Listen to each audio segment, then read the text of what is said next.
Seperti ini toh yang katanya KPK ini main-main ya atas penetapan Bapak Hasto Kristianto ini sebagai tersangka KPK. Wah, ini loh KPK tanpa rasa takut ini bongkar ya dengan ratusan buktinya. Waduh, waduh, waduh, ini loh. Pemirsa, sidang pra-peradilan Sekjen PDIP Hasto Kristianto memasuki tahap pembuktian dari pihak Komisi Pemberantasan Korupsi. KPK menyampaikan 153 barang bukti dan akan kembali menyampaikan beberapa bukti lainnya pada hari Selasa ini.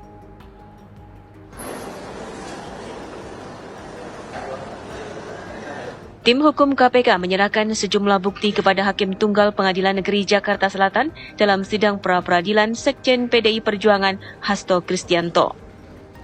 Terdapat 153 bukti yang dibawa. Menurut tim hukum KPK, bukti yang dilampirkan sudah memenuhi syarat penetapan tersangka, yaitu 2 alat bukti. Bukti tertulis itu berupa surat-surat administrasi penindakan dari penyelidikan sampai dengan penyidikan, kemudian dari penggeledahan sampai dengan penyitaan dan berita acaranya, kemudian berita acara pemeriksaan, baik itu di tahap penyelidikan maupun tahap penyidikan, dan kemudian juga ada yang terpenting dari keterangan lampirannya berupa konfirmasi dari Dewas berkenaan dengan peristiwa penggeledahan dari Pak Kusnadi yang pernah dilakukan pengaduan ke Dewas, dan itu sudah dilakukan pemeriksaan oleh Dewas dan memang hasilnya tidak ada pelanggaran etik dalam konteks itu. Nah ini loh sangat serius banget ini KPK ini langsung menghadirkan 153 bukti surat ya dalam sidang pra-peradilan yang diajukan oleh Bapak Hasto Kristianto ini, Sekretaris Jenderal PDI Perjuangan. Ya, yang beliau ini sekarang ini menjadi tersangka ya dalam kasus dugaan suap terkait penetapan pergantian antar waktu anggota DPR RI periode 2019-2024. Ya ini serta perintangan penyidikan. Waduh, waduh, waduh. Ini loh jelas KPK ini tidak main-main ya atas penetapannya Bapak Hasto Kristianto ini. Wah ini.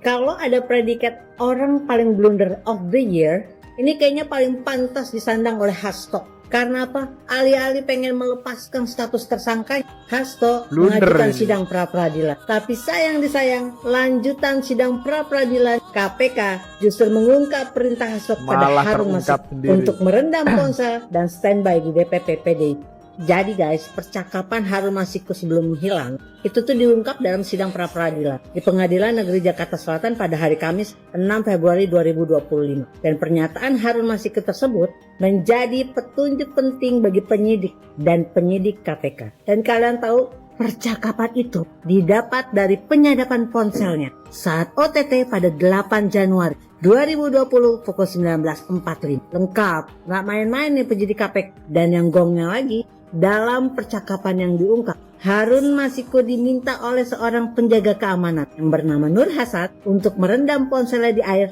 dan melarikan diri. Dan kalian tahu di sidang peradilan ini juga terungkap dalam kasus ini Hasto bersama mantan kader PDIP Saiful Bahri dan Doni Tri Istiqomah diduga terlibat suap yang diberikan oleh Harun Masiku kepada mantan komisioner KPU Wahyu Setiawan. Dan kalian tahu di sidang pra-peradilan kemarin diajuin nama Hasto, akhirnya dibongkar semua percakapan apa aja dilakukan oleh mereka sebelum akhir Harun Masiku menghilang. By the way Pak Hasto, mohon maaf nih ya Pak ya, KPK itu bukan lembaga sembarangan Pak. Gak mungkin KPK memberikan status tersangka kepada seseorang kalau buktinya gak kuat. Mau Pak Hasto ngajuin sidang pra-peradilan sekalipun atau sidang di akhirat pun, kalau emang buktinya kuat dan kalau emang salah, ya salah aja. Gak usah segala kesono kemari Pak.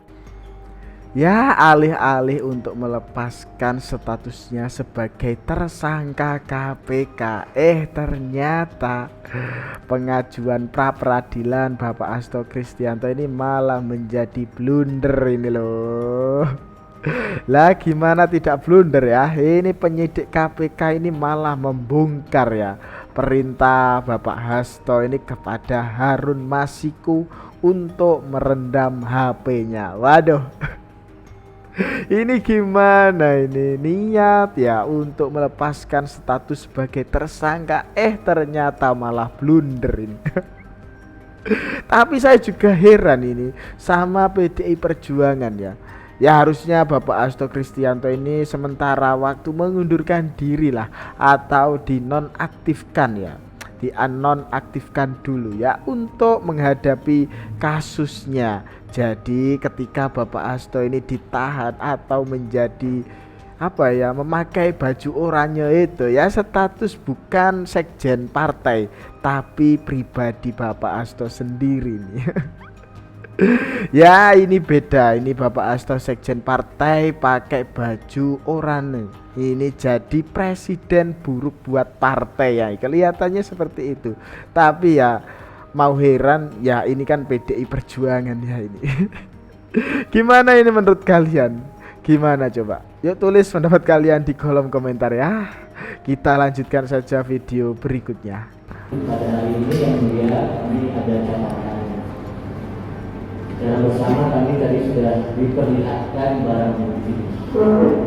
Namun kami memohon semua barang bukti termasuk daftar buktinya dikesampingkan dalam pemeriksaan pra peradilan ini dengan dua alasan yang mulia. Yang pertama, pemeriksaan barang bukti atau pemeriksaan alat bukti adalah pemeriksaan yang sama disampaikan salinan dan fotokopinya. Kuasa hukum Hasto Kristianto ini sebut KPK main-main ini dalam proses penetapan tersangka. Ya ini gimana ini main-main ini? Dalam barang bukti tadi kita sudah melihat bahwa yang mulia tidak memegang salinannya dan hanya menunjukkan fotonya, sehingga bagaimana mungkin yang mulia dapat mengambil satu keterangan atau mengambil satu kesimpulan terkait barang bukti. Jadi itu yang pertama, kami mohon daftar bukti yang nantinya disampaikan dan juga barang bukti yang telah diperlihatkan mohon dikesampingkan karena tidak ada yang pegang salinannya oleh yang mulia. Itu yang pertama.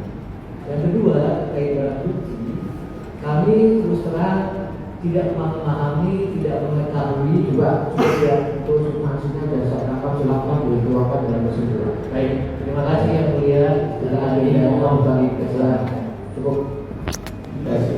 Gimana? Silakan. Yang mulia, ini karena terkait dengan status seseorang yang kami melihat di sini dari awal, pihak dari termohon ini tidak serius. Tidak serius. Ini banyak sekali kesalahan-kesalahan administrasi yang tentunya bisa merugikan klien kami. Dalam persidangan yang mulia ini, kami memohon agar hal ini tidak bisa terjadi karena ini merampas hak asasi seseorang. Mereka dengan gampang mengatakan bersyarat seseorang, tetapi administrasinya kurang-kurangkan seperti itu. Waduh, ini masa toh ini KPK dibilang nggak serius ya dalam penetapan Bapak Hasto ini sebagai tersangka KPK. Waduh, masa toh seperti ini dibilang masih main-main. Padahal KPK juga sudah membawa berani membawa 153 barang bukti loh. Masa toh masih dibilang main-main ya atas penetapan Bapak Hasto Kristianto ini sebagai tersangka KPK. Aduh, kocak benerin emang ini ya kuasa hukum dari Bapak Hasto Kristianto ini. Bela saja terus, bela saja ya.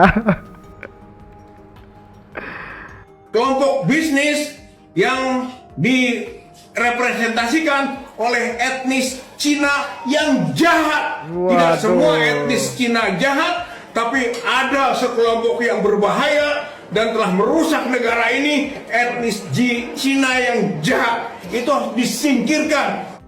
sempat semacam akan tergiring. Forum akan memberikan dukungan, gitu kan, kepada Prabowo kalau begini, dengan syarat begitu. Nah, tapi Bang Rizal Fadila mengatakan jangan. Kalau ada kalimat dukungan, nanti dipelintir judulnya Purnawirawan Civil Society mendukung Prabowo. Syarat yang begini jadi hilang. Nah, Bang Rizal Fadila punya istilah yang lebih tepat, yaitu mendesak. Silakan Bang Rizal. Saya kira ini kita harus mendesak Prabowo. Terus yang terus lagi. Istilahnya Prabowo tegas melakukan pembersihan sampai ke pembunuhan. Sampai ke pembunuhan dalam arti yang konstruktif. Konstruktif pembunuhan itu dalam rangka menyelamatkan tadi 180 juta rakyat, gitu kan? Kill or to be killed, gitu kan? Membunuh atau dibunuh, itu dalam konteks yang luas. Itu tadi bisa di internal persaingan antara Prabowo sebagai presiden dengan Gibran sebagai wakil presiden yang merupakan kepanjangan tangan dari Jokowi. Dan kita tahu itu ada matahari kembar yang selalu diangkat sebagai realita politik. Nah, tinggal sekarang apakah Prabowo siap gitu kan bersama rakyat menyingkirkan Jokowi dan Gibran, atau sebaliknya nanti Prabowo akan disingkirkan oleh Jokowi dan Gibran. Nah, kalau misalnya Prabowo tidak sanggup melakukan penyingkiran, gitu, melepaskan diri dari Jokowi dan Gibran, maka Prabowo bersatu dengan Jokowi dan Gibran. Artinya ya akan nanti menyingkirkan rakyat, gitu. Jadi rakyat nantinya ada 3 pihak di sini, Prabowo, gitu kan, Jokowi, Gibran, dan rakyat, gitu. Kalau ini bisa menyingkirkan, rakyat mendukung, gitu kan. Kalau misalnya tidak mampu menyingkirkan bersama-sama, ya berhadapan dengan rakyat. Gitu. Itu yang sering kita sebut dengan nanti kekuatan rakyat atau people power, gitu kan. Pada ujungnya ketika memang Prabowo setengah hati, takut, tidak punya nyali, gitu kan, untuk menyingkirkan Jokowi, Gibran. Nah, ini adalah merepresentasi aspirasi rakyat yang sekarang sedang tumbuh di mana-mana ini, di hampir seluruh kota. Adili Jokowi, gitu kan, makzulkan Gibran, walaupun pemakzulan itu adalah upaya politik awal. Berikutnya Gibran juga melakukan tindakan kriminal, bisa dihukum juga Gibran, tapi mulailah dari maksud. Ya kalau sudah sakit hati emang ya seperti Rizal Fadila ini tadi ya, nggak ada habis-habisnya menyalahkan ya, gimana ya, menyerang Bapak Jokowi dan Mas Gibran. Ini tadi katanya ya, Prabowo bersama rakyat harus menyingkirkan Jokowi dan Gibran. Waduh, gaduh. Ini cara-cara mereka mengadu domba ini loh, mengadu domba antara Bapak Jokowi dan Bapak Prabowo Subianto. Ya kasihan banget sih ini melihat orang-orang ini ya, kayak sudah hampir stres ini ya. Mereka mau memisahkan Bapak Jokowi dan Bapak Prabowo Subianto, tapi hasilnya ya nol. Aduh gimana ini. Ini kelihatannya mental semua mereka berdua ini, malah semakin akrab inilah. Gimana ini Rizal Fadila ini gimana coba. Masa kamu ya kalian ini nggak kapok, ini nggak ada kapoknya ini. Heran juga ya.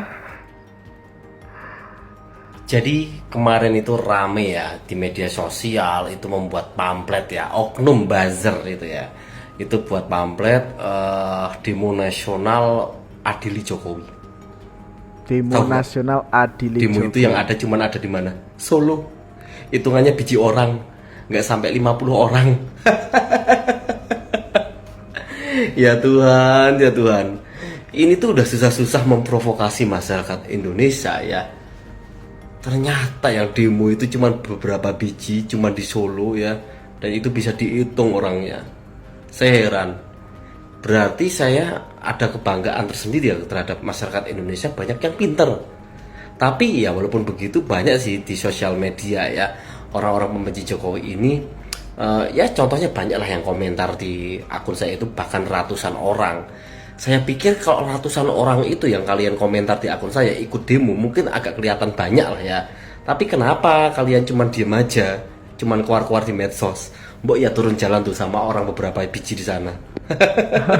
Jadi bener banget bang, katanya demo nasional adili ya Jokowi itu loh, katanya ribuan, katanya ya jutaan. Waduh, ini adanya cuma di Solo, adanya cuma di Solo, dan itu cuma ya bisa lah dihitung itu orang-orang itu, apalagi yang konvoy ya, yang di dekat rumahnya Bapak Jokowi itu loh, kelihatannya lebih banyak yang mengantri ingin bertemu Bapak Jokowi. Aduh, ini gimana ini? Mereka ini apa nggak malu ya? Aduh, memang sakit ini mereka ya. Nggak tahu juga sih ini gimana ini. Orang-orang itu sembuhnya ini gimana, nggak tahu ini. Ini gimana ya menurut kalian? Gimana coba? Yuk tulis pendapat kalian di kolom komentar ya. Dan kita lanjutkan saja video berikutnya. Adili Jokowi, tangkap Jokowi. Adili Jokowi, tangkap Jokowi. Saya berharap tulisan itu ada di seluruh pelosok Indonesia. Agar KPK bekerja, jebloskan biang koruptor, saudara. Setuju tidak? Setuju tidak? Angkat tangan semua, takbir. Takbir. Sallu ala nabi. Dulu hina-hina kiai, basur dikirim dibayar, kiai dihina, sekarang lu dihina, jadi orang paling korup di dunia. Rasain. Alhamdulillah. Mudah-mudahan cepat di penjara sama Prabowo. Amin. Saya udah kirim pesan sama Pak Prabowo udah jangan pakai dilindung-lindungin lah, udah jeblosin aja ke penjara biar dia busuk di penjara. Amin, amin. Kalau Bapak Presiden Prabowo jebloskan Jokowi ke penjara, setuju gak? Setuju gak? Bukan dia aja, Fufu Fafa juga jeblosin. Amin. Lu amin takut lo. Amin. Nah, tunggu tanggal mainnya. Saya yakin Bapak Presiden Prabowo akan berani. Dia jenderal kok, betul? Betul? Cuman tunggu tanggal mainnya, tunggu. Lu nggak sabar sih. Udah tunggu aja, insya Allah Bapak Presiden Prabowo bisa mimpin Indonesia dengan baik. Amin. Apakah suara ini tadi sumber vandalisme Adili Jokowi nih bercoret di mana-mana ini? Adili Jokowi, Adili Jokowi. Ya pastinya kalian ya tidak asing lah, sudah tidak asing lagi dengan suara ini tadi. Ya ini yang katanya Habib itu loh. Tapi nggak pernah bisa ini menjaga mulutnya sendiri nih. Wah, bisanya cuma menyerang Bapak Jokowi saja ini. Aduh, ini kelihatannya ini kebencian ini dalam pikirannya ini merajalela ini. Wah, ini gimana ini? Ya semakin kalian ini memusuhi Bapak Jokowi ya, ini loh Bapak Jokowi ini malah semakin banyak yang mencintai. Ya semangat ya Bapak, semangat. Masih banyak banget ini loh, masih banyak banget ini rakyat Indonesia yang masih cinta, yang masih bangga ya kepada Bapak Jokowi ini loh. Wah sabar ya Pak ya, sabar pokoknya. Ya itu cuma orang-orang, segelintir orang saja kok itu. Tapi segelintir orang, tapi mulutnya ini loh, mulut ya, ini mulut kebencian ya, ini semuanya ini kelihatannya ya. Ya apapun yang dilakukan Bapak Jokowi ini pasti selalu salah di mata mereka ini. Waduh, ini gimana coba? Aduh. Dan itu tadi ya sedikit informasi yang dapat saya sampaikan dalam video kali ini. Jangan lupa subscribe channel Sudut Pandang. Sekian dari saya, terima kasih.